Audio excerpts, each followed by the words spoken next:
Is anyone new to the store tonight? Oh, good. You're all socialized. Well, I'll remind you, I'm Barbara Peters, and you probably don't need to be reminded that this is Gregg Hurwitz, who has come to join us with The Nowhere Man, which is the second book following his amazing hit, Orphan X. I don't mean that it's amazing it was a hit. I mean that it's an amazing book. It turned into a hit in case I... To be on guard for backhanded compliments here.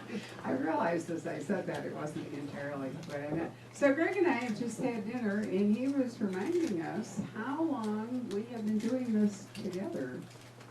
It's been a while. It's been a long time. It's since my third book, which was Do No Harm. That was my first trip out here. Right, so is this other than maybe your home, do you have a home bookstore in Los Angeles? Well, now it's Diesel. It was Dutton's forever, and then they closed, but this is my longest standing engagement. Isn't that fun? So thank you all for coming to make that a continuation. I'm trying to lure Greg back, because I'm really now into having authors come over to talk to other authors. So I'm hoping that we might, now that he's close enough. Well, you've been close enough the whole time. I've been lured. I mean, last year I was lured 3 times, so I'm lureable. Okay, all right, so we will. Anyway, the other thing that I was mentioning to Greg was how much fun it is as a bookseller to recognize a talent right at the beginning of their career when other people don't necessarily know that it's going to turn out that way. And Greg is an author I always thought was a fabulous writer, and that one day he was going to have a really killer commercial idea. Because Greg wrote a lot of great books, but they were more for you than they were, I think, for necessarily aimed at, just being a bestseller. You really put your heart into a whole bunch of books. Yeah, I've only written, I always have a theory, which is probably not unique to me. I feel like readers will always know if you're faking it. So I've never done the devised concept of this will be commercial. Is this on? Yeah. Yep. This will be more commercial. This is an idea. Now I should write a series. I always wrote what it was that I felt like I needed to write. And in hindsight, I'm so glad I did, because I wouldn't be the writer that I am. I wouldn't have figured out what topics are of the most interest. And there's a really weird alignment. Fortunately, my sensibilities are very commercial.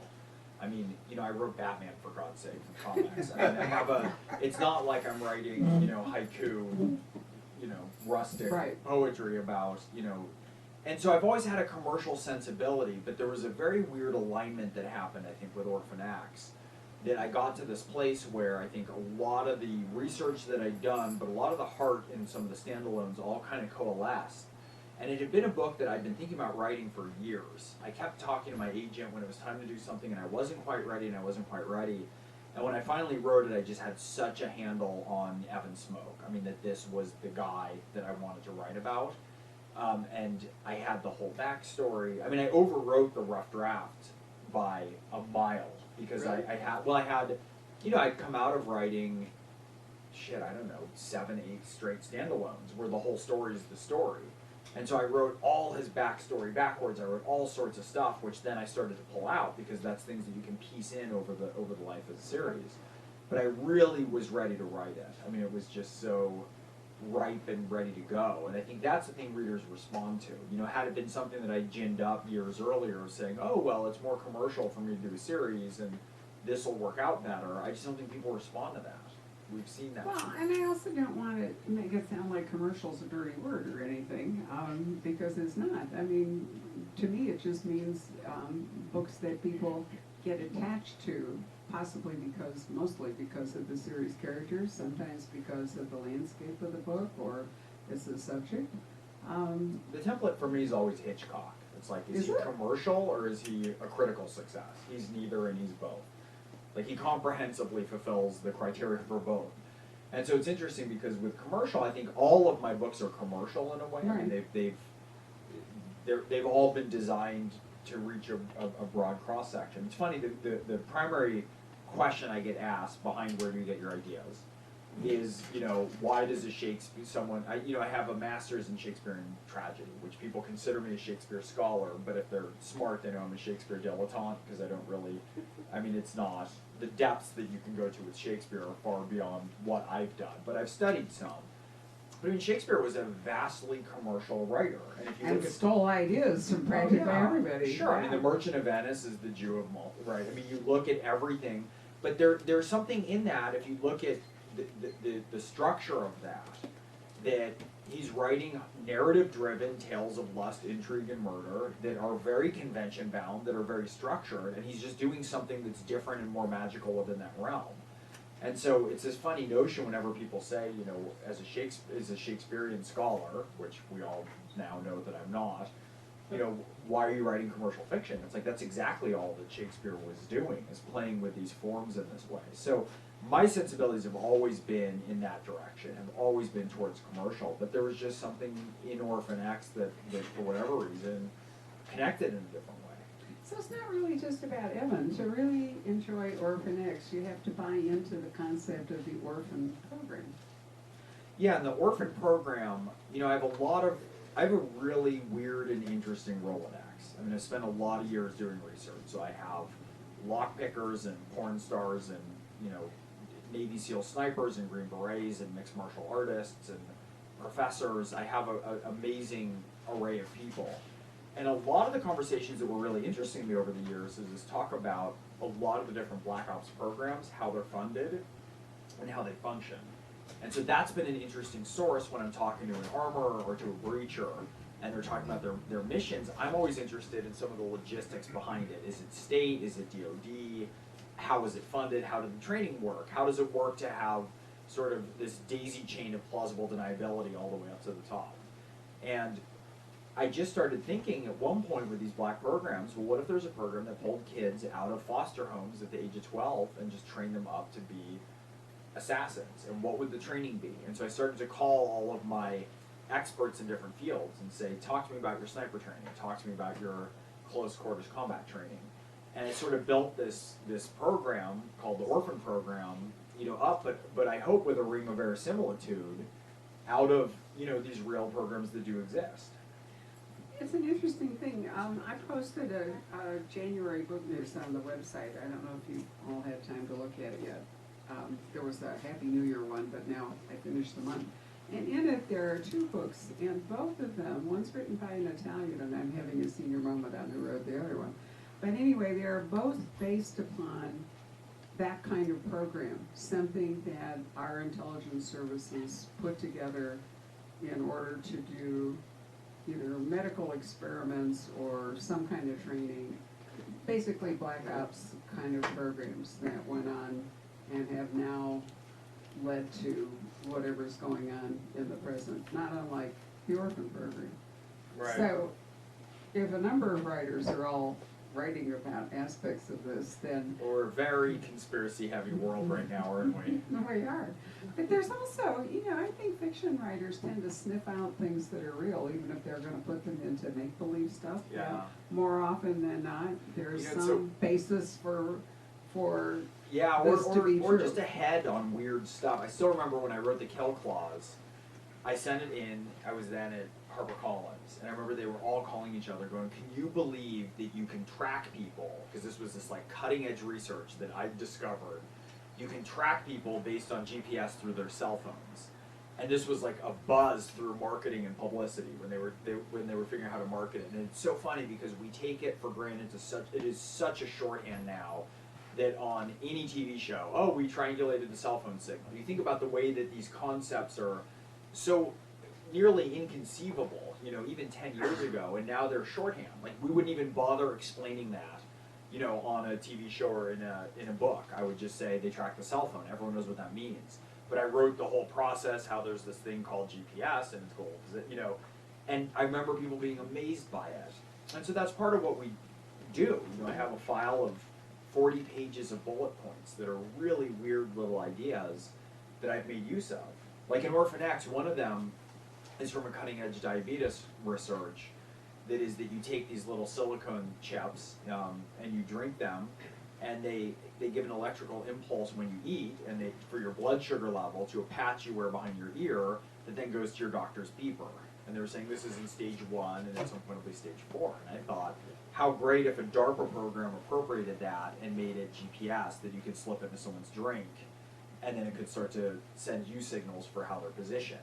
And so I'm appropriating things and stealing things that are, you know. The Wall Street Journal today, or maybe it was the Republic, but it's more likely to have been the Wall Street Journal, because I don't get the New York Times on Wednesday, had an article about some guy wearing a medical device that could alert him to when he was getting sick.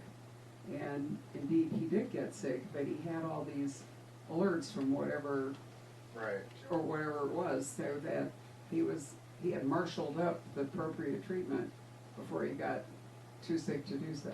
Yeah, I mean, so it's thinking about all these different cutting edge notions and then appropriating them for nefarious means. That's right? true, but it also causes you a problem in that now that we know that if you're carrying your cell phone, you can be tracked anywhere. If you're a crime writer, you have to disable the cell phone. Right. You have to figure out, either they take it out and stomp the battery, or they drop it into the lake, or they put it in a passing taxi, or, the technology, I think, for writers, particularly thriller writers, can be a really pain in the cuts ass. both ways. Yeah. It's both an asset, but it's also a liability, and if you assume that your audience is sophisticated enough to keep up, then they can't fool you by just ignoring this, right? So, And think about, like, with Chandler, what was so great was always the drives, right? Those were the great moments when he'd drive to go meet someone. You always want the face-to-face, which were, to some extent contriving now, because a lot of investigations or thrillers or pursuits would happen over the phone. But, I kind of cheated that a little bit in The Crime Writer, because I have my character go sit on the back deck, which is actually, it's the back deck of my house off Mulholland in LA, and he imagines the flight through all the neighborhoods in LA. And that was my homage to Chandler, because in Chandler, every time you have to talk to someone, you get in the car and you drive there. And those are those moments that really the city seeps in. And that is something we have to work around now. It's something that, and I think it's like one of the things to always do is, always assume that the reader is as smart as you are, and also, it's funny because I feel like always assume that the reader or the viewer, if you're screenwriting, exists in the same world that you do, meaning they've also seen Silence of the Lambs, for instance. So if I'm writing about serial killers, I'm going to assume that the reader, and in the life of the book, they've seen all those movies. They've seen Seven, they've seen Silence of the Lambs, we're all familiar with this, and so you can start to shorthand things in a way that there's a familiarity, because we're so pop culturally aware now that you don't want to start, sitting down and explaining things to readers. I think that's definitely true. Of course, it also can age your book in the sense that 10 years down the road. Right, all of a sudden my neato cell phone tracking device. Right, or the amount of money that was at stake. I don't know if you've read some things, $1 million really isn't that much money anymore for some of the crimes that are perpetrated in the name of it. And I've had a couple of writers I've been editing recently when I said to them, this is not enough, more money. Right. To just say that can happen. I was thinking, I don't know if I've ever told you this, but I told you I grew up in Winnetka. Maybe you've heard me, some of you have probably heard me say this before. I lived across the street from the guy that wrote Dick Tracy. And back in the late 40s and 50s, Dick Tracy was doing cool things like, remember he had a two-way wristwatch radio, and we all go, that's ridiculous, but now, that you can, it's just astonishing how. I remember I had a TV pitch that I don't remember how many years ago, but it was, call it 7-8 years ago, and the iPhone was newish with everything that it could do. And I had a pitch for this character that he had this phone that was amazing because he could look anything up on it and he could map things. It was like the whole bat belt in a phone. And my producer then said, yeah, we already have that, and it's called the fucking iPhone. We already have it, and it's on the shelf, because he was like an early adopter. Right. But I had this notion of everything it could do. It's like Dick Tracy's watch, but real. It's like, yes, Dick Tracy's watch is now real, and we all own one. My point is that people writing fiction 50 years ago or more, could see or imagine some of the stuff that has now come true, sort of like The Martian. I am convinced that The Martian, growing potatoes in his own waste up on the planet to survive, might well be true, or might have actually inspired somebody to think about, okay, if we send a guy to Mars, is he going to self-fertilize his food? Or, I I mean, seriously, you know, it's a not an basic experiment I'll be biological trying in my problem. house, but Right. yeah. Well, let's talk a little bit, because in the first book, you gave Evan an interesting place to live, so we can talk about that without giving anything away. What is Evan setting himself up now that he's a survivor of the orphan program? Well, Where's he living? Well, he lives in a safe house that's more like a safe penthouse that floats above. The Wilshire Corridor in Los Angeles is our closest approximation to city living, right? So it's residential high-rises. And he has this amazing penthouse suite that has all sorts of security. And the thing that people are the most obsessed with everything, I have all this technology, I have, chain link, sunshades that lower down. People are obsessed with his bed. Yeah. Is that, And his bed is and there's a real bed that's like this, is these unbelievably powerful magnets that repel a slab of metal so that it literally floats above the floor, and there's cables that tether it on the four corners to keep it from flying up into the ceiling. So it's just this tethered slab that's floating above the floor. People are obsessed with this bed. It's Why? unbelievable. Why I have now? no idea. Why Chris, are you obsessed with the bed? Well, He has- it's cool. It's different. Yeah. It's like I want one. Oh, okay. Everyone wants one. It's Anyone unbelievable. else want to chime in about the bed? But so he lives in this place, and all the windows are Lexon. Everything is protected. It's completely anonymous. And in the back, when he goes into his shower, if he puts his hand on the shower lever, it's coded to the print of his palm, and he can turn it the wrong way through the resistance point, and he goes back into a vault. That's basically his comm center, and he's hacked into all of the federal and state databases, and he's able to sort of track everyone. And that gives me a good shorthand when he needs to look people up and to find things out to keep the plot moving. Because it's not, the books aren't procedurals. They're big blow the doors off the car thrillers. And so he can go right in there into the vault, and that's his sort of operations center. He's also got all his weapons lockers lined up. And in a weird way, it's funny, I wrote Batman for a couple of years for DC. It's been a while now, but it was really unreasonably fun, to get to play with all those toys in the sandbox. That cave. Oh yeah. That car. And there's part of it that when I was writing Batman, I was very intrigued with this difference between, his perfection. Because what's so interesting to me about Batman is he doesn't have a superpower. He doesn't have a magic ring like Green Lantern. He can't fly like Superman. He just represents the peak of human capability if you devote yourself to learning and research and martial arts and technology. But there's this balance, because of course his parents were killed when he was a kid, and he doesn't have anyone. And there's this balance between perfection and intimacy. And for some reason, that was the part of Batman when I was writing it that really spoke to me. But in the back of my head, I'd already been thinking about this book, as we talked about, for a very long time. And I think that's one of the things that's at the heart of this for me with Evan, is that he can approximate perfection as an assassin, but he kind of has his face up to the glass of people living ordinary lives that he kind of wants to be part of, but he can't ever be part of. And so he's protecting all these people who live the types of ordinary lives that he himself can never have. And if he were to involve himself in that with intimacy, with all the mess and vulnerability that comes with it, it would erode his perfection. And so it's a similar balance, and that's just really interesting to me. Not only is that a problem for him, but if you're doing dangerous things and people know it's you, then Exactly. you can make people around you vulnerable, or people that care about you. And so inevitably, in this apartment building, Evan runs into a potential intimacy. Right.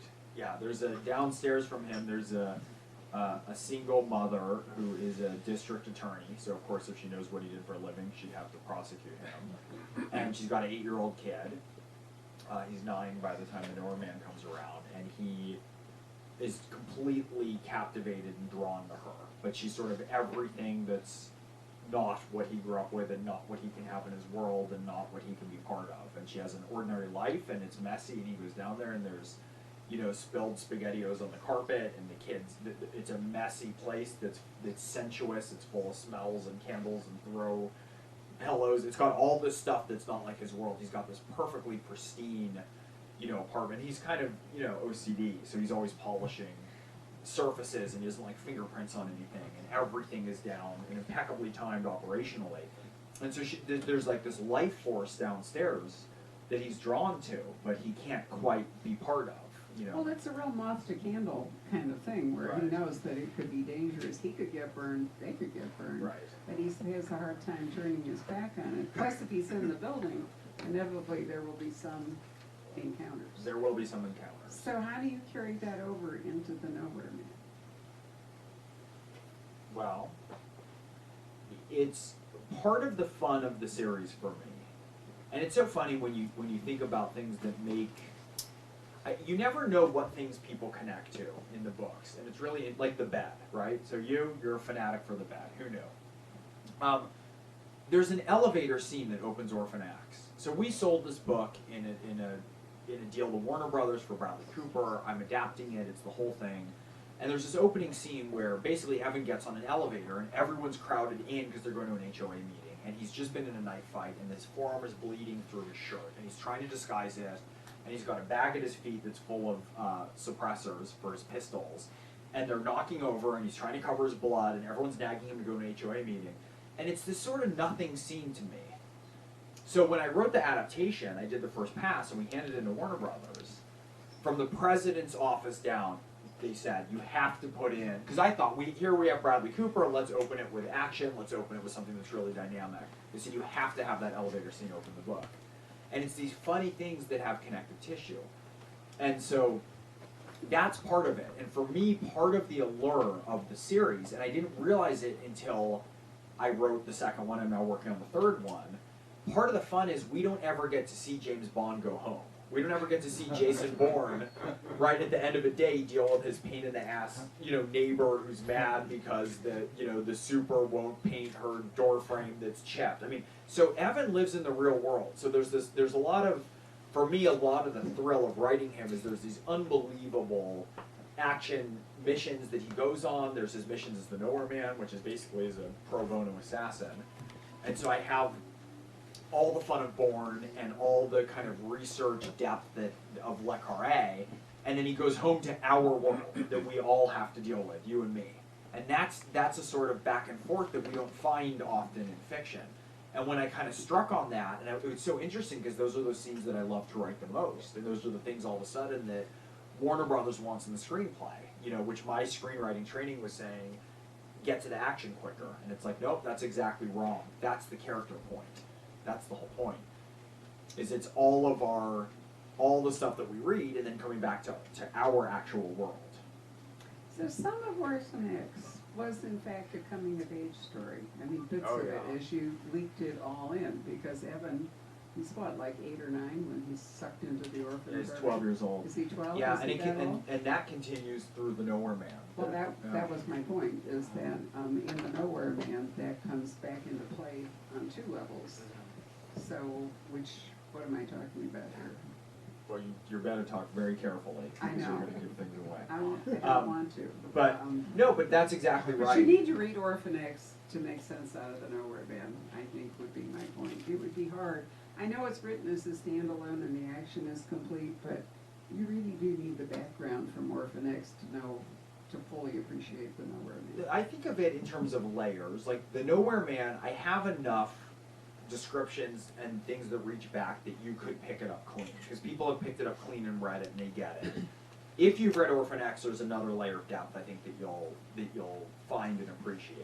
But it can be read. I mean, I made sure to sort of peg back all of those scenes, but you're absolutely right that the whole story, and in fact the series in a weird way, is almost this coming of age of like, who is that orphan who is totally unwanted and is trained up to be a cutout man. He's trained up because of his very dispensability. Nobody cares who he is. If he's on the wrong mission, he can be killed. He can be tortured. He doesn't have the right information. Nobody's going to come get you. He doesn't have SEALs Team 6 behind him. He doesn't have anyone else. And that's what he's trained and designed to be, is a disposable weapon.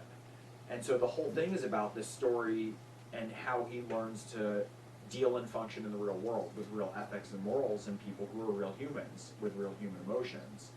And I think for me, that's where a lot of the gold is. So, one consequence of having this kind of a program is, what if you want to discontinue it? And I wish I could remember the name, because I absolutely love the book, and I'm, again, having a senior moment, some of you may recall. A story about a former spy, well, a spy, and he's got early onset Alzheimer's. And his son, who was always thought his father was a washing machine salesman, never had any idea that his father was a spy, but thought that he was on the road selling washing machines, is catapulted into this situation without really having any idea why he's there. And the question, and one of the interesting parts of the book, was how much the father tuned in and tuned out because of the disease that he had, and how much he was. But the real question was, you know, if you were running an intelligence organization and you had a spy who suddenly had become a liability because he has dementia, what would you do? And the answer in that book is you would kill him. You would try to kill him because he is a risk to your program. And I can see that that would have permutations in other kinds of, in the intelligence community. How do you retire a spy? You know, Well, successful. yeah, with a bullet. Well, yeah, I mean, so And the that's- orphan program always is gonna have a built-in issue Yeah. about what happens if either the orphans grow old or unreliable or ill, or what if the program doesn't want to exist anymore? Well, and All Evan of which left, may and- come into play. Right, and he left the program, so it's no And matter that too. what, he's a target, because he went pro bono. There's a certain point where, because of his relationship with Jack Johns, he happened to get a handler. That was another thing that occurred to me when I was writing it, is I thought, instead of making this sort of tragic, hard knock story, what if his handler and the guy who raised him actually was a surrogate father who was a really good man who deeply cared for him? You know, so there's a real positive thing. It's not just that it was this horrible, typical upbringing. Like, he loves Jack. He had a wonderful upbringing. It's the closest thing to a family that he ever had. But at a certain point, the moral ambiguities of the orphan program became too much for Evan, and so he's now the nowhere man. If you call a number, I actually brought some of his business cards. It was something Oh, you did? similar. Okay. Let me see, I have a stack of them. Will they work? And you can call. Will they work if we call? There's a phone number on them, which is in the books, which you can call, and you can see what happens. You know, so that's what he did. His moral compass wasn't broken because of his handler. And Jack told him, the key line for me, I think, in the entire series is when Jack says to him, the hard part isn't making you a killer, the hard part is keeping you human. And it would have been so much easier for Evan if he had just been trained to be a killer, if that part hadn't been there, but it wasn't. And so his moral compass was never broken. And so at a certain point, the ambiguities of the program became too much. He left and he became the nowhere man. So if you call 1-855 to nowhere and you're in a desperate situation, here's this guy who has an incredible number of skills and nothing else to do. He's got unlimited resources, and is ready to help people who need the help. And so that's, you know, that became the template of it. I love the idea of a pro bono spy. I mean, it seems, you know, an anomaly, right? I mean, a pro bono assassin. Describe what a pro bono assassin might do. Well, people call him, and the first question is, do you need my help? And the second question is, where did you get this number? Because it has to be the last person. And it's someone who's in an impossible, intractable situation that they basically need somebody. There are no options that are open to them. It's the last lifeline is to call and reach the nowhere man. And he's this kind of urban legend that some people might have heard of him, some people haven't. And when he finishes the case, the only payment that he asks is that they go find the next person who's in need, like them. That they locate somebody else who's at the end of their rope and who's in an impossible situation. And he only takes one mission at a time. And then that person calls him and he answers the phone and says, do you need my help? Which is really very cool, but tell me where his financial support comes from, because it's not an inexpensive life that he's leading. When he was in the program, officially in the program, and this was one of the things that I uncovered in the course of my research, some of the black programs are funded with money that is straight out of the treasury. It comes off the printing presses and goes directly away. The serial numbers are never logged.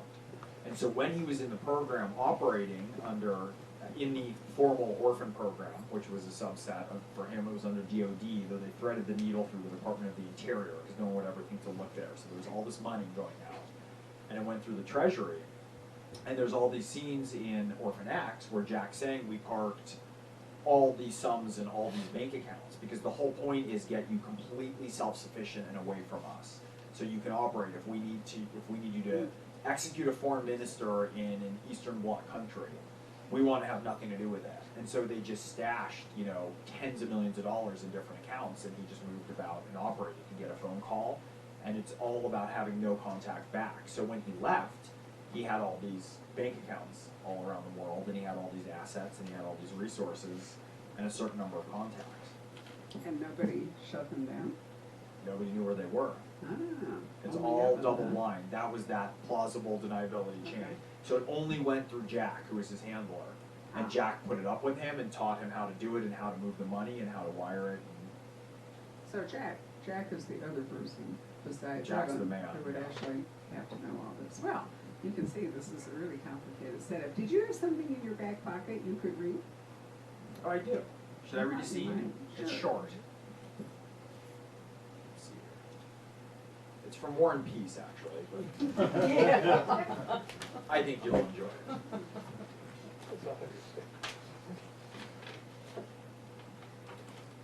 All right, so the Nowhere Man opens up with Evan in pursuit of somebody. There's girls from lower class families have been disappearing off the streets of Los Angeles, and they're being sold into human trafficking. And Evan has finally followed this chain, and he zeroed in on this pretty boy 17-year-old, and the 17-year-old, his job is to lure girls into this scheme, and Evan has now tracked him down to where he lives. Evan stands outside the rented garage. The air tastes of car exhaust. The streetlights are broken, the stars smeared by smog, the night dark as tar. Evan is a wraith. Addison is alone inside. Evan knows this. He has done his research. The first commandment, assume nothing, demands it. The wraith raises a single knuckle, taps the garage door. A moment later, it creaks upward. Stooped, Addison emerges from an effluvium of day-old bong water. He rocks on his heels, gauging Evan. By design, Evan is hard to gauge. 30-something, fit but not muscly, somewhere around 6 feet, an average guy, not too handsome. Addison underestimates him. This happens a lot, also by design. The kid's lips twitch to the side. He jerks his head, flips his hair out of the blue eyes that have landed many a young woman on a container ship headed for uncharted waters. The hell you want, he says. Hector Contrell's address, Evan says. The pretty boy lashes flare, but Addison covers quickly. No idea who that is, and no way I'd tell you if I did. Evan looks through him. This tends to make people uneasy. Uncertainty washes across Addison's face, but he blinks it away. I know people, you tool, he says. People who can make you disappear like that. The snap of his fingers crisp and sharp in the crisp air. Who the hell you think you are anyways? The Nowhere Man, Evan says. The kid's Adam's apple jerks once, up, down. The moniker is not widely known, but dark rumors have spread through certain streets like trash blown down graffitied alleys. Addison takes a quick step to the side to stabilize himself. His voice comes out husky, pushed through a constricting throat. That's just a bullshit story. Then you don't have to be scared, do you? Addison doesn't say anything. You do know what happens to the girls, Evan tells him. It takes a moment for Addison to relocate his voice. They disappear. To where? I don't know. Guys. Who use them for? The kid shrugs, actually muffles a snicker. Whatever guys do. The address. I can't tell you. Hector will kill me, literally kill me. Evan's gaze is steady. Addison falters. No, he says, a new realization dawning. Oh no, look, I'm just a kid, man. I'm 17. You're not going to kill me, are you? There's a punch Evan was taught in his early teens by a gruff Marine close-quarter combat instructor. It is called the Pallet Breaker.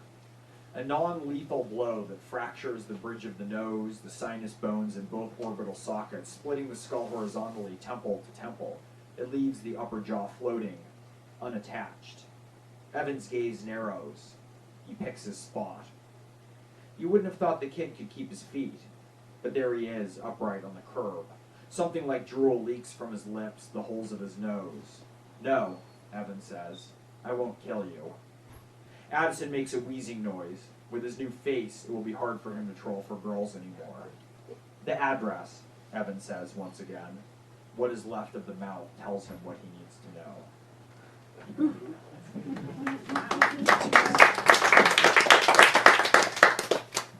actually studied martial arts yourself, if I remember right. I did. I did a lot of mixed martial arts fighting, which usually wound up with my face being pummeled into the mat. But I do a lot of first-hand research, you know, on the theory that my job is to give you all a front row seat to the action. And if I'm just write it without doing the research, I'd be drawing on all the same books and movies and TV shows that you've seen. And I want to be able to write things in a different way. And so when I go in, I did a good amount of fighting over a period of months. And there's a specific type of sensation it feels like when you're being choked out and losing consciousness. I want to be able to write about what that feels like in a way that's different. And so I learned a lot of the fighting. I've also shot everything that Evan shoots, from the, you know, custom Wilson 1911s to the assault shotguns, all the weaponry I've been on, to just really be able to convey that and to convey and find the things that are weird and unique about all these nuances. That's a really good idea, because I am told that the gun people are the most critical, most likely to catch you and complain to you. If you make a get it gun wrong. mistake, you will get emails for the rest of your time on Earth. The only thing worse is if you kill a cat. I once read about a historical author who was back in the 11th century writing about weaving, and put in a spindle and got 3 emails from people who said it was the wrong kind of spindle. And that's the kind of attention to detail that I find sort of astonishing.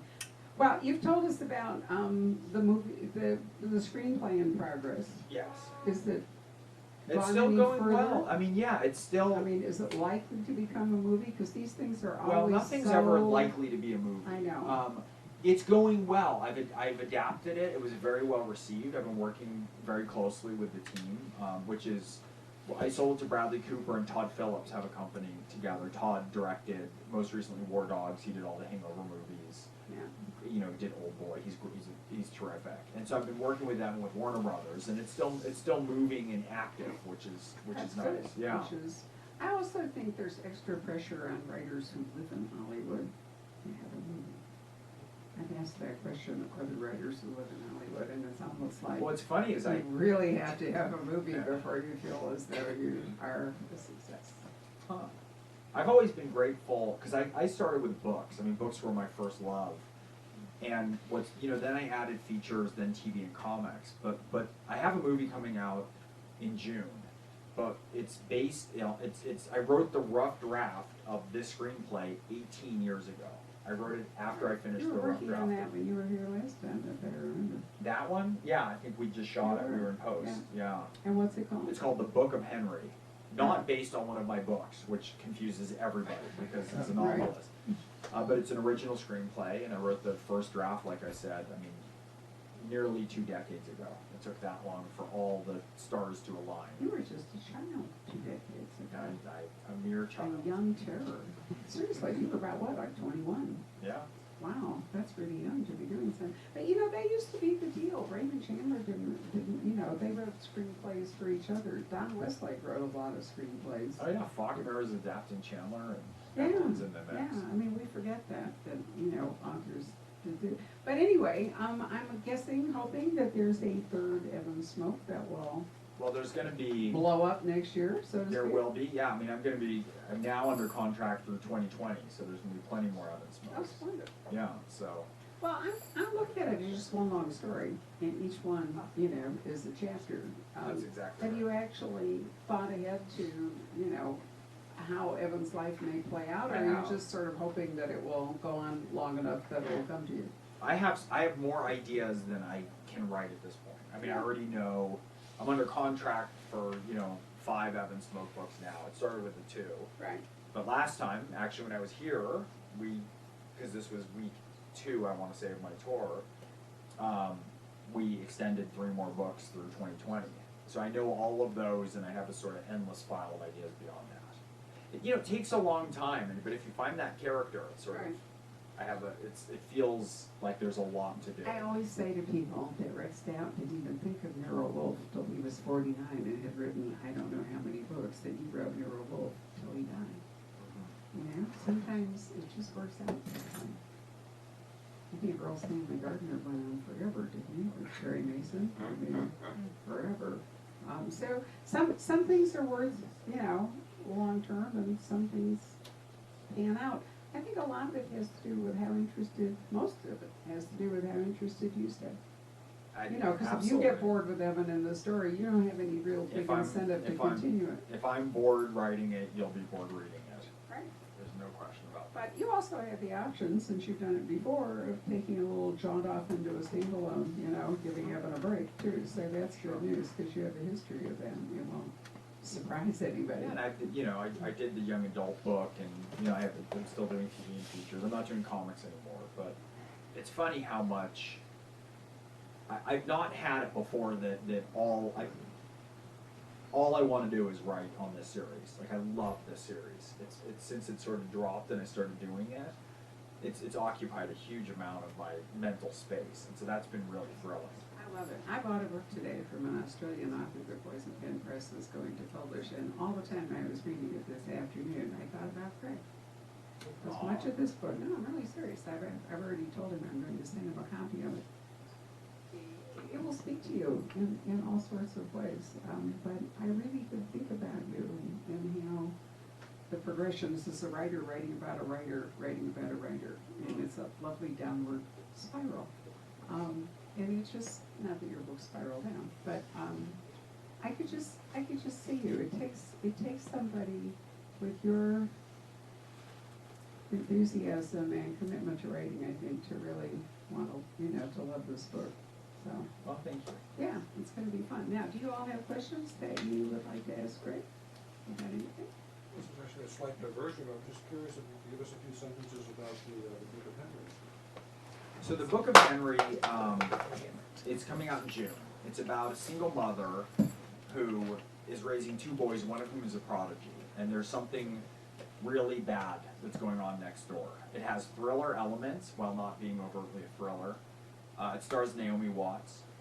It has Jacob Tremblay in it, who's the boy from Room, who's wonderful. Sarah Silverman, Dean Norris from Breaking Bad, Lee Pace, Maddie Ziegler, Jaden Lieberman. It's part of what took so long to get it made. It's a very unusual story, and it's not a huge movie. But I had a director off this little tiny Sundance movie called Safety Not Guaranteed, 17 years after I'd written it. And we were talking about how we could get it financed. He was very interested in it. And he said, look, there's one thing. I had a meeting with Spielberg. There's no way that this could happen. But if he offers me Jurassic World, I have to go off and do it. So 2 weeks later, he called me and goes, dude, I got Jurassic World. And it was like, okay, see you later. He said, you never know. Maybe the movie will make all this money and I can just come back and get a green light like that. And it was that kind of farewell. He went off and made Jurassic. I had another director come in. That director, she fell out. Jurassic came out, it made $1.6 billion, and Colin called me up, his name's Colin Trevorrow, and said, I have a window between this and the next Star Wars, and here's exactly the window, and if you're good to go, I'm good to go, and then we just cast it and went. So it was this amazing, it took that long to get all the planets to align to do it, so I'm really excited for it to come out. Do you think that having credit as the screenwriter is going to be, aside from fun, in any way advance your writing career, or is it just going to be personally satisfying? Oh no, it'll be great. I mean, having a movie out with that, I mean, the level that it's been done. I mean, I went up and saw the first cut at Lucas Ranch because it's Colin he brought in. We have the DP who did Jurassic, who was Oscar nominated for Seabiscuit. We have Giacchino scored it. I mean, it's so top notch and amazing. Because even though it's not budgeted $100 million, based on Colin and his relationships, he just brought amazing people to it. And Naomi Watts is extraordinary. Well, the reason I asked is that success in screenwriting tends to beget more screenwriting jobs, and so, it could be a diversion. But I've always thought your first commitment was really to writing novels, so. It is, but I also have to write a lot. I mean, it's like I need to write a lot of hours a day to stay sane. Really? Oh, yeah. I'm writing all the time. That's so interesting, because other writers, Stuart Witz he puts in an hour. It's a hard day. I mean, truly everybody is different in their creative process, but I haven't heard that many people say they have to keep It's writing. like, for me, it's like working out. If I go too long without doing it, I start to get really irritable. Right. And I mean, that's why I've always written. I mean, this year and next year I'm on 2 books a year because I have the young adult series called The Reigns. But I'm almost always doing a pilot, you know, and some kind of screenplay. So you just like writing, I love writing. which is great. Yeah, I mean, I always say you meet a lot of people in LA who want to be writers, but you meet very few who want to write. I actually love the writing part. Yeah, there are people who also say, you know, they don't like writing, but they like having written. Right. And that, I think, is yet a different, you know, Different a breed. different scenario. Right. Anybody else have a question? Julie? Yeah. Who would you cast as Evan if the movie does eventually get made? Well, we sold it and I adapted it for Bradley Cooper. Well, I know, but he's getting older, and if you wanna run this, how are you gonna? I gotta do it? young Just it up. thinking ahead. Thank you. Not that he's not good, but. I'm gonna tell Bradley you said he's long in the tooth. Bradley, you're too old. You know, to play that game. it's the thing is, there's a certain level for it to be done at the budget and the level that I want to do it. It's interesting because people are so critical of, you know, the selection and casting for Jack Reacher, and I actually thought it was great casting because there's two movie stars at that level in the world. If to get something done at that level with that grandiosity, you need a certain amount of power, and it's not always just a question of matching someone's physicality. I'd be thrilled with Will Smith. I'd be thrilled with Michael B. Johnson. I don't care if he's white. I'd be thrilled with. There's unusual choices too, like Benedict Cumberbatch, where I think he's so cerebral and quirky, but in real life he's very adventuresome. Like he'd be a quirky choice. He I was love great Ryan in Gosling. Doctor Strange. Yeah, He he's was great in it. absolutely great. But in he's, you know, Doctor Strange. and in real life, I mean, so there's the off-casting choices that are interesting, you know, like a Gosling or someone like that. You know, in case Bradley decides to not star in it, but just produce instead. But maybe Gosling's just gonna dance. That's true. He's a hell of a dancer. You know, and like I said, I'd be really interested in having, you know, if there's an African American actor who's great. I love Michael B. Jordan. I love Will Smith. I think he's great. So there's an array. What's interesting is I describe Evan very sort of ordinarily. You know, like the phrase that's going to be used in every book is, you know, an average guy not too handsome. Which somebody raised their hand. My launch party last night was in Los Angeles, and one of my friends, the screenwriter, raised his hand and said, "Well, as soon as you cast Bradley, you had to cross out the not too handsome part." But he's very open. He's not as specifically defined in one way, you know, You physically. don't even actually mention what race he is, do you? I don't. I don't I think never you do. mention. I very rarely mention race for any of my characters, actually. Right. Sometimes you get it from a name, or you get it from cadence or the circumstance. No, but I mean, he could be Jackie Chan in a younger form, or he could be black, or I would love those Chinese acrobat. I am such a sucker for those. Honestly, it's embarrassing. Rob says I will watch any bad movie if it has Chinese. One of the other things that starts to happen is you look at what stars are of franchise green light power and what franchises they have. So Tom Cruise has Mission Impossible and Jack Reacher. He's obviously still the biggest movie star in the world, but he's got two that are right in the lane, right? Ben Affleck now has The Accountant. Matt Damon has the Bourne franchise, right? Jeremy Renner sort of belongs to the Bourne franchise and sort of belongs to it. So it's like you're also looking to fit pieces. I think that's something that people... Yeah, if you want more than one movie, you can't take a guy that's going to be overcommitted. Well, and also no one's going to do, you know, Matt Damon isn't going to do the Bourne Identity or the Orphan X series. He's just not going to do both. It doesn't make any sense. They're too similar while being quite different. You know, so that's another thing that you're looking at, you know. You know, I have to say that I've been sitting here. Hasn't he got the... Can you see his shoes? Hold your foot up. I mean, the silver stripe and that... Sorry, I know it's a digression, but I'm just entranced with your shoes. Well, there's a story about these shoes. There is. Okay. Well, I got these shoes in Italy, so I play soccer still, to the chagrin of my body at this point. But I usually, for my dress shoes, I usually wear indoor soccer shoes, so I'll wear them with like a tuxedo or a suit because they're the most comfortable. But these are, and I like Pumas because of the comfort for indoor soccer shoes. I think these are driving shoes. This is a Ferrari edition Pumas that I picked up in Milan. But If that's not sufficiently obnoxious to make you all hate me, then I don't know what it is. Well, in our humdrum lives, it's nice to have somebody drop in who bought Ferrari shoes on the land. I mean, what the hell? They're Pumas. They're just the Ferrari imprint. Well, they're very sleek. They Well, look thank basic. you. Yeah, you had a question, man. Are they about my shoes? 'Cause I'm No, only- no. But I saw your picture on The Big Thrill, that magazine. Oh, my Putin picture where I'm astride a horse? Yes. Yeah, I'm So sorry about that. do you ride in your other, when you're not riding, No. you're not working out? Oh, it's so funny. So, 2 books ago, I read a book called Don't Look Back that takes place in Oaxaca. And I went down to Mexico. Like I said, I always do my front row research. And so I spent a lot of time in the jungles of Mexico because that's where the story took place. I went down class 4 whitewater rafts. I got stung by a wasp right before going down one that made my entire eye swell shut. To which is, in America people are concerned for you, but in Mexico everyone just laughs at you and calls you a sissy. So that was helpful. But giant snakes and the ruins and the whole thing. And so that was when I was writing. I did some writing for the research. And then everyone told me that I look like Putin because I'm sort of astride this horse and it looks like a very posed propaganda picture. The article's the best. I love the article. It was great. It was for international thriller writers. But they have other pictures because my publicist sent them sort of like all the shit from my research. So there's a picture of me like holding an owl as if like I just go owl hunting on your average, or like, my average Monday. And there's all these like very actiony pictures of me.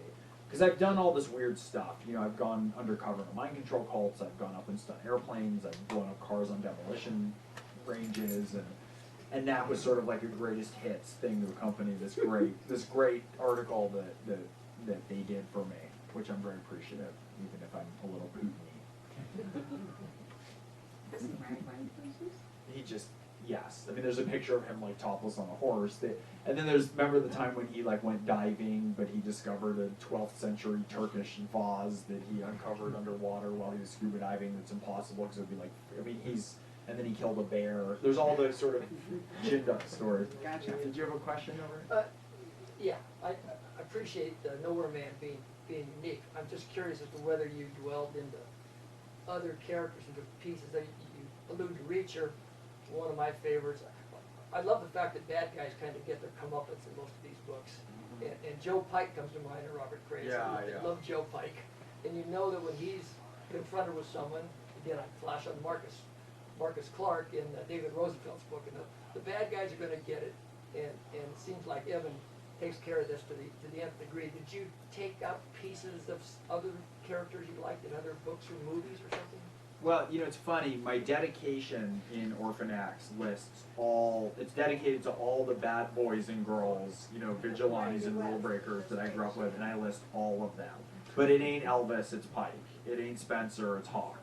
It's all those guys. Okay. And for me, it was also The Shadow, and it's my favorite comic book character. The first job I had in comics was writing The Punisher. It's Bruce Wayne. It's not. It's all the darker edge of them, and so that's the fun. And yes, and there's it's Shane. There's a Western tradition, and so absolutely. And I'd say if you pick up a copy of Orphan X and just read the dedication, because I dedicate it to all those guys, and you'll see how much they meant to me all growing up. Anyone else? Okay. Patrick, you up there? Okay, where is the dog giveaway? One of you goes home with a dog. No, someone road may have agent seen read the that much previews back. called A Dog. Have you seen the previews of A Dog's Purpose? Well, they came around and gave us some tickets to give away for it and a couple of things, so I just don't know where they are. Are they back in Jeff's office? I'm wondering. Yeah. All right, anyway, we're gonna give away 1 or 2 of them tonight as soon as we find them, which I think will be fun. I have another question. It appears to be reincarnation. It seems to be, I'm noticing more and more authors that have big names, as Sam bestsellers, are now co-writing with some other author. What is the trend and what does that mean? Do you think they're getting older and they just want to produce a lot and can't? Well, I think, yeah, I mean, I think, on the one hand, it's some people who are older who have the focus, but on the other hand, I mean, one of the things we've seen is there's sort of the dearth of the mid-list now is dying out, and so if there's a really strong brand, people want to keep those brands going even beyond people's lifespan, right? Like Ludlum is still putting out books and topping the bestseller list. Parker. Yeah, and Parker, exactly, and but and Allison Patterson just wrote together. absolutely, and Mark Sullivan, who's a great novelist, did a lot of writing under Patterson too, and so. You just see a lot of brand strength with writers. Sometimes writers are really, really good, but they haven't hit those commercial heights in their own career, and so they'll do a book. Like I know Ace does one that's a standalone, then he does a Spencer. I mean, Same thing with Reed Coleman, right. Yeah. It's a combination. Some of it is the brand thing, some of it is writers who can't do all the heavy lifting, but want to keep going with the story. Some of it is pressure to produce more than 2 books or 2 books a year, and not everybody is Gregg and lives to write. So it's a whole bunch of different things. One of the best parts of it is that, as Gregg suggested, it does allow a lot of talented writers who haven't been making enough money to go on being talented writers on their own to hook up with somebody like Patterson or Hustler or whatever and get a big paycheck. And that, in some cases, like with Reed, it's actually led to him being able to write a new series of his own. He's writing Jesse Stone for Right. Parker. And But doing his own now thing. he'll be here on February 11th with a new book. So it's given him an opportunity to write his own books and then also write the Parker books now. So, they're goods and bads. Sometimes it's dead writers whose estates or survivors want to continue the franchise. But you know what? Even now, in some ways, I'm not totally thrilled with some aspects of this. Let's go all the way back to Nancy Drew. There was never anybody, called Carolyn Keene. It was Oh, a, I didn't know that. oh yeah. It Oh yeah, and was, Alfred Hitchcock and 3 Investigators. Remember when I right, met? or the Hardy Boys. There was never Dixon, a yeah. Franklin Dixon. These were all franchises that writers for hire. All of them were, and there were multiple Carolyn Keens and whatever. So it's kind of what went around has come around in that sense. But there's nothing new about this happening. What is new is that it is acknowledged. It always used to be, like, Rock Hudson wasn't really gay, or, there used to be, Rock Hudson was gay. he was my grandmother's mailman, seriously, Roy Fitzgerald. I knew him when he was a scrawny little kid, never would have dreamed he'd turn into Rock Hudson. But then I used to sing with Aunt Margaret, because we sang together in high school, and she used to wear my clothes because she couldn't afford it. It's the worst fight I ever had with Oh, my mother. snap on her right there. I'm telling you. But anyway, stuff used to be kept a secret or glossed over for publicity purposes or whatever, and now is not. And Patterson's quite generous, in terms of crediting other people and, bringing all up of other his writers. books now, except for the ones that he does, yeah, but he are acknowledges done. other. And Clive does the same thing, and No, Thomas Perry, didn't Thomas Perry Tom do it? did a couple of those. Brad Morrison, who's wonderful, and Robin Purcell, and Justin Scott. And I think people underestimate how generous Patterson has been to writers, to the writing community, to libraries, and how much he's done for the community. He's been unbelievable. I have a lot of really talented writers. He's And then think about Sherlock Holmes, who, is never gonna die. I mean, Right. how many Sherlock Holmes things, have gone on and on, and that, in England anyway, the revenues, the royalties from Sherlock Holmes are dedicated to a hospital. And the money that is made from the Sherlock Holmes books that are published in the UK all go to support, a hospital. So sometimes that's the beneficiary of one of these, continuations. So there's a lot of good aspects to it, absolutely. So. All right, are we going to throw We the are. balls and whoever chases them down first? That's a really interesting idea. I hadn't thought To about avoid that. risk of I'm not- suffocation, keep away. Okay, Right. so nobody, do not suffocate on this. We There's a have some warning. numbers. What we have here is a calendar and a dog blanket and a ball whatever, I'm not sure if there's a ticket. Did we actually get tickets too, guys? Yep, 1 through 15. Okay, no, but do we have tickets to the movie? No, we didn't get the tickets yet. Oh, okay, they're coming later? Yes. Ah, so tonight you just get the swag, but in theory, probably Saturday, we will have tickets to the movie, which premieres Tuesday. All right, so pick a number between 1 and 15. 7. All right, you have to be here, and it has to be in your book and your ticket. If you're number 7, you get one of these swags. Excellent. You betcha. I'm gonna pick number 13. Sorry, did I just miss you? I saw that look on your face. Is that you? Oh, yeah, girl. Thank you. Oh, good, even better. Oh, really? What's Okay. your dog's name? Eli. I've met the dog before. She's a fan of an author. By the way, Tammy will be here May 7th. We were just texting today. Is that and, nice? It was funny because I was, driving shoes. Yep. Anyway, thank you so much for coming this evening. Let's give Greg a round of applause. Greg and his cards over there to the little wooden table. So if you go over there and chat with him and get your book signed, and he will give you a card. If any of you call this number and get a positive reply, I'd like to know about it.